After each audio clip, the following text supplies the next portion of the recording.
तो सरकार धीरे धीरे से अपने साइज ऑफ इकोनॉमी को बढ़ाने की कोशिश करेगी। हमें उम्मीद है कि रिवाइज बजट 50 लाख करोड़ का बजट मिलेगा और एक ऐतिहासिक होगा। इसके लिए हम सरकार को बधाई देते हैं और आप सबको बधाई देते हैं कि आप लोग हमारे फ्यूचर रेडी वर्कफोर्स को एकोमोडेट करने के लिए जो सरकार ने इसमें स्किल डेवलपमेंट में योजना बनाई है उसको स्वागत करेंगे और अधिक से अधिक बनारस के युवाओं को रोजगार देंगे। ऐसी शुभकामनाओं से बहुत बहुत धन्यवाद। Thank you Anup sir, thank you for the presenting other side of the coin. मैं रिक्वेस्ट करूंगा खोलकर इस तरह से बजट में उन्होंने प्रावधान किया है और यही नहीं किसानों को बांटने का प्रावधान नहीं किया बल्कि किसानों को उन्नत का प्रावधान किया। आरएनडी में प्राइवेट सेक्टर्स उसमें एंट्री ले, स्टार्टअप्स उसमें आवे, यूथ किसान और किसानों के साथ जुड़े ताकि देश का किसान और किसानी एक उद्योगपति की तरह अपने आप को महसूस करें। मुझे लगता है बहुत संक्षिप्त में मैं खत्म कर रहा हूँ कि ये बजट वास्तव में संतुलित है, बहुत उत्साह वाला नहीं है और इस बजट का स्वागत इसलिए करना चाहिए कि सबको अपनी सीमा पहचाननी चाहिए। तो सरकार ने भी अपनी सीमा पहचानी, सरकार अपने उत्साह से बची और सभी को ये मैसेज दे रहे हैं कि भाई सभी लोग कंट्रीब्यूटर हो और हम लोग कुछ न कुछ आपको देना। हमने ये देखा सरकार बड़े कौशल ढंग से एक एक सेक्टर पर बड़े बारीकी से बहुत दिनों बाद उन्होंने जोर दिया है और हमने ये देखा कि शिक्षा और स्किल डेवलपमेंट जो जिसे हम लोग क्षेत्र में आते हैं, आप सब जानते हैं कि आप लोग मैन्युफैक्चरर हैं, आप लोग इन्वेस्टर हैं, आप लोग नियोक्ता हैं, आप भी लोग सब कुछ हैं। हम लोग सिर्फ उसको एक कोरिलेट करके अध्यापक रूप में प्रस्तुत करते हैं, लेकिन हमने देखा कि आपको जिस प्रकार का ह्यूमन रिसोर्स चाहिए, स्किल वर्कर चाहिए तो आपको मिलते नहीं है। आपका मतलब पूरे उद्योग समूह से हम बात कर रहे हैं। तो पहली बार शिक्षा और स्किल डेवलपमेंट में हमने 4.2 लाख करोड़ का जो हमने आवंटन देखा है, इससे लगता है कि सरकार बेरोजगारी के दंश को समझ रही है, नंबर 1।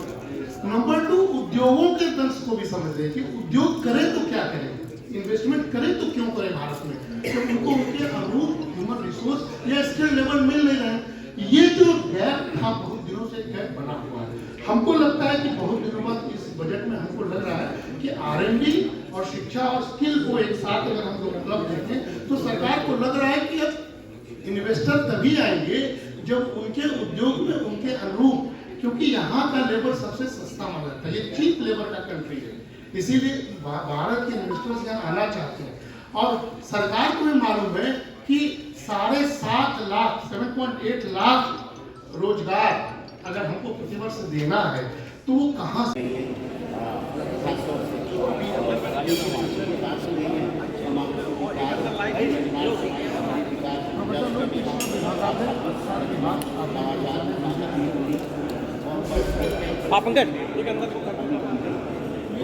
बजट जो हम लोग महसूस कर रहे थे जिलों का बजट, ये भारत के पॉलिटिकल सिनेरियो को देखते हुए बहुत ही कॉशस इसलिए है कि सरकार ने अति उत्साही निर्णय नहीं लिया जो देश की आम जनता के हितकारी हो सकता है। क्यों?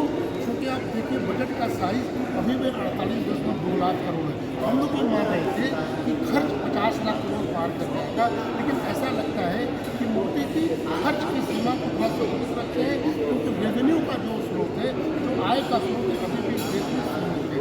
इस बजट में भी आप देखें कि 80 करोड़ लोगों को फिर फूड डिलीवरी दिया जा रहा है। मध्यम वर्ग के हाथ में बचत कैसे अधिक आए इसके लिए उनको टैक्स में थोड़ा छूट दिया जाए, स्टैंडर्ड डिडक्शन को बढ़ाया जा रहा है। तो बजट का मतलब होता है जब तक सरकार के पास आय का स्रोत नहीं होगा तब तक वो उत्साहपूर्वक खर्च नहीं कर सकती है। इसलिए हमको लगता है कि बहुत दिनों बाद ये व्यापक ग्रामीण स्तर पर ज़्यादा धन जा रहा है, युवाओं पर ज़्यादा धन जा रहा है। जो बेरोजगारी की व्यापक समस्या इस देश में है उस बेरोजगारी को एड्रेस करने वाला बजट है और हमको लगता है कि प्रमोशन ट्रेड का होगा, इन्वेस्टमेंट का प्रमोशन होगा और इस देश का जो धन है वो प्रोडक्टिव होगा, क्योंकि 11.1 लाख जो कैपेक्स पर खर्च हो रहा है ये स्वागत है। हमें लगता है कि काफ़ी संतुलित, दूरदर्शी और कॉशस बजट है जिसका स्वागत करना चाहिए।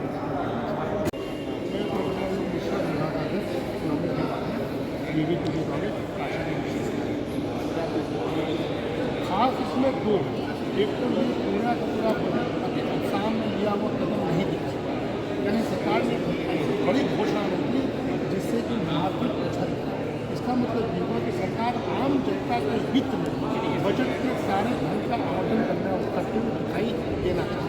तो हमें लगता है कि सरकार ने शिक्षा के बजट को थोड़ा बढ़ाया है, स्वास्थ्य पर ध्यान दिया है, स्वास्थ्य पर सामाजिक सुरक्षा पर ध्यान दिया है, और खास कर जो आने वाले 20-25 वर्षों में जो बुजुर्गों की संख्या बढ़ने जा रही है, उन बुजुर्गों के लिए बहुत बड़ा खुशखबरी है कि पेंशन धारियों को लगभग 4 करोड़ लोगों को इस बजट से फायदा मिल रहा है। हमें लगता है कि ये वास्तव में ये बजट आम लोगों के लिए बजट है, जिसमें सभी को खुशखबरी देने का सरकार ने भरसक किया। देखिए, आम बजट ही है, आम आदमी के लिए है। आप देखे होंगे कि 140 करोड़ जनता के बजट के लिए किसी स्पेसिफिक सेक्टर का बजट हो नहीं सकता है। सरकार सबकी है, डेमोक्रेटिक पैटर्न ऑफ सोसाइटी है। तो आप देखेंगे साइज ऑफ इकोनॉमी सबसे बड़ी है। हम सबको समझना चाहिए कि सरकार के रेवेन्यू का स्रोत बहुत सीमित है। आप अभी भी देख लीजिए, 37 लाख करोड़ सिर्फ रेवेन्यू होने जा रहा है, और खर्च की सीमा इसलिए सरकार बढ़ा नहीं पा रही है, 45.2 लाख करोड़। तो जो आय व्यय का जो अंतर है अभी भी 11 लाख करोड़ है। तो 4.4 का जो फिजिकल डेफिसिट में जो कमी की बात सरकार कह रही है, जो तारीफ है, वो स्वागत है। तो ऋण लेकर और व्यर्थ में विकास करने का जो दौर है वो नहीं करना चाहिए किसी देश में। इसलिए हमको लगता है कि बहुत कॉन्शियस बजट है, संतुलित बजट है, और सरकार ने ग्रामीण विकास के लिए बहुत खर्चा किया। और सबसे वेलकम स्टेप जो है 4.6 लाख करोड़ रुपया जो शिक्षा और स्किल डेवलपमेंट वो हम जैसे अध्यापकों के लिए उत्साह बढ़ते हैं, क्योंकि हमको लगता है कि जब तक यूथ एजुकेटेड नहीं होंगे, स्किल्ड नहीं होंगे, तब तक फ्यूचर रेडी वर्क फोर्स में शामिल होंगे। इसलिए हमको लगता है सरकार ने कर में थोड़े बहुत प्रेशराइज किया है, थोड़े बहुत मध्यम वर्ग को बचत उनके हाथ में और आगे है, वो बचत खर्च ही होगा, तो उस खर्च से इस देश की इकॉनमी तो हमको लगता है कि रोजगार सृजन वाला बजट है, इन्वेस्टमेंट प्रोमोशन वाला बजट है, और ट्रेड को बढ़ावा देने वाला बजट है।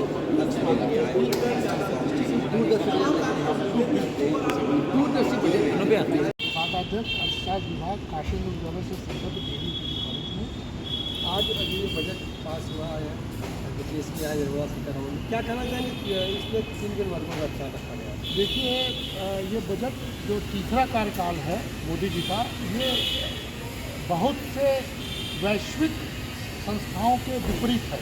यानी मोदी जी का ये बजट सीतारमण जी ने बहुत कॉशियस मोड, यानी बहुत संतुलित ढंग से और बहुत ही धैर्यपूर्वक रखा है, क्योंकि 140 करोड़ की जनता के लिए पेश किए जाने वाले बजट में साइज ऑफ इकॉनमी महत्व होता है। तो आप देखेंगे इस बजट का साइज अभी भी 48.2 लाख करोड़ ही है, जो पिछले बजट से, रिवाइज बजट से केवल 1 या 1.25 लाख करोड़ अधिक है।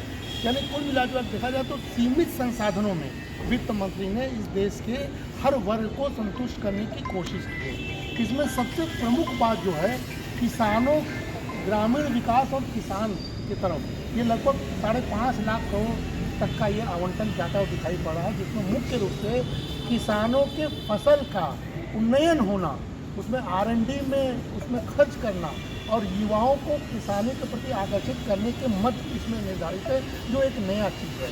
दूसरा चीज़ है कि हम बेरोजगारी जो समस्या थी, इस पूरे बजट में बेरोजगारी को एड्रेस किया गया। यानी 4.2 लाख करोड़ रुपया जो शिक्षा और स्किल डेवलपमेंट पर खर्च किया गया है, जो लगभग 6% GDP का होता वो दिखाई पड़ रहा है। इसे महसूस हो रहा है कि सरकार को पता है कि इस देश में जो निवेश हो रहा है, उद्योगपति हैं, उनको उनके अनुकूल हम श्रम नहीं दे पा रहे। तो स्किल करके उसके अनुरूप हम अगर रोजगार दे पाएंगे तो भारत में बेरोजगारी की समस्या भी दूर होगी। तो शिक्षा को इन्होंने एड्रेस किया है, R&D रिसर्च और डेवलपमेंट को एड्रेस किया है, और सबसे बड़ी बात यह है कि आने वाले 25 वर्षों में जो भारत में 30 करोड़ बुजुर्ग हो जाएंगे, उस 30 करोड़ बुजुर्ग को के पेंशन के हित का भी ख्याल रखा है। यानी कुल मिलाजुला के सामाजिक सुरक्षा, ग्रामीण विकास, शिक्षा और स्वास्थ्य के साथ साथ करीब करीब सभी तबकों की तरफ खर्च किया गया है, और आय के स्रोत में भी थोड़ा रेशनलाइज करके बजट को संतुलित लाने की कोशिश की है। लाभार्थी बहुत ज़्यादा है, इसलिए 80 करोड़ लोगों को आज भी फ्री फूड डिलीवरी दिया जा रहा है। तो इस देश में धर्म संकट ये है कि जब तक हम युवाओं को रोजगार देने की बात नहीं करेंगे, जब तक टैक्स बेस को नहीं बढ़ाएंगे, तब तक इस देश में ऐसी ही बातें करते रहेंगे। कुछ लोग असंतुष्ट हों, कुछ लोग असंतुष्ट हों। कुल मिला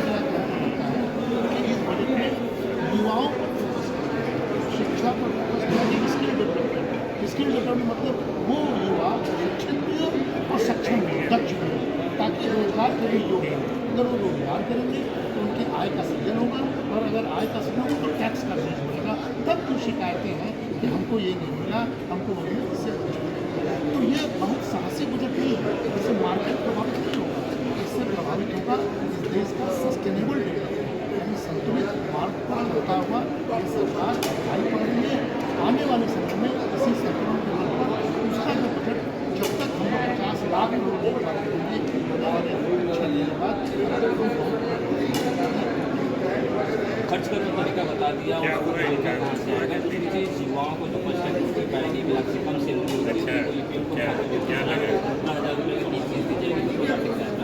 अनाज का एक्सटेंशन 5 साल किया गया, ये तमाम वादे भी किए गए इस बजट में, इसको कैसे देखते हैं? देखिए इसमें ये देखिए ये सरकार का दायित्व ये है कि कल्याण भी करे और प्रमोशन भी करे इन्वेस्टर्स का।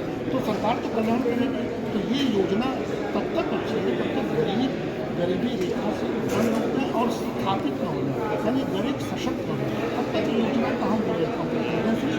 युवाओं के लिए कितनी सारी योजना है। सबसे बड़ी योजना देखिए इंटर्न 100 बड़े लोगों को इंटर्नशिप जरूर देना है युवाओं को, यानी लगभग 5,000 करोड़ रुपया महीना, 5,000 रुपया महीने और 6,000 का एक मुफ्त है। तो ये एक तरह से इंटर्नशिप के बल पर उद्यमिता बढ़ेगी, सक्षमता बढ़ेगी, दक्षता बढ़ेगी और बड़े कंपनियों में बढ़ेगी। तो हमने कहा ना कि 4.2 लाख करोड़ रुपया शिक्षा और स्किल डेवलपमेंट पर खर्च हो रहा है, और इसके अलावा ये सारी नई स्कीम्स हैं, ये स्कीम्स निश्चित तौर पर स्वागत होंगे। और हमको लगता है कि सरकार ने बेरोजगारी पर अटैक किया, रोजगार के सृजन की बात करते हुए दिखाई पड़ रही है, जो समय की मांग है। एक चीज़ और जानना चाहिए, संविधान में भारत को लोक कल्याणकारी राज्य बताया गया, इस बजट को लोक कल्याणकारी राज्य के हित में माना जाए? बिल्कुल। अब आप देखिए संतुलित है, मैंने कहा रहा ना, एक तरफ रेवेन्यू सरकार जो ले रही है उसके खर्च का जो मद देखिए, तो सामाजिक सुरक्षा पर, यानी आने वाले 5 वर्षों में 20 वर्षों में तो बुजुर्गों की संख्या बढ़ने जा रही है, उनकी पेंशन में कैसे लाभ हो उसकी चिंता की गई है। 80 करोड़ किसानों की चिंता की गई है। सामाजिक सुरक्षा के कई सारे स्कीम्स हैं, रेहड़ी पट्टी वालों की नई योजना की बात है। तो जितने भी गरीब वर्ग हैं जो कमा नहीं पा रहे हैं, जो संघर्ष का जीवन जी रहे हैं, उनके लिए सरकार ने प्रावधान किया है। तो एक सरकार एक तरफ से कॉर्पोरेट जगत से ले रही है और कल्याणकारी योजनाओं पर खर्चा, यही सरकार का दायित्व है। बिल्कुल, इसलिए समग्र बजट है और संतुलित।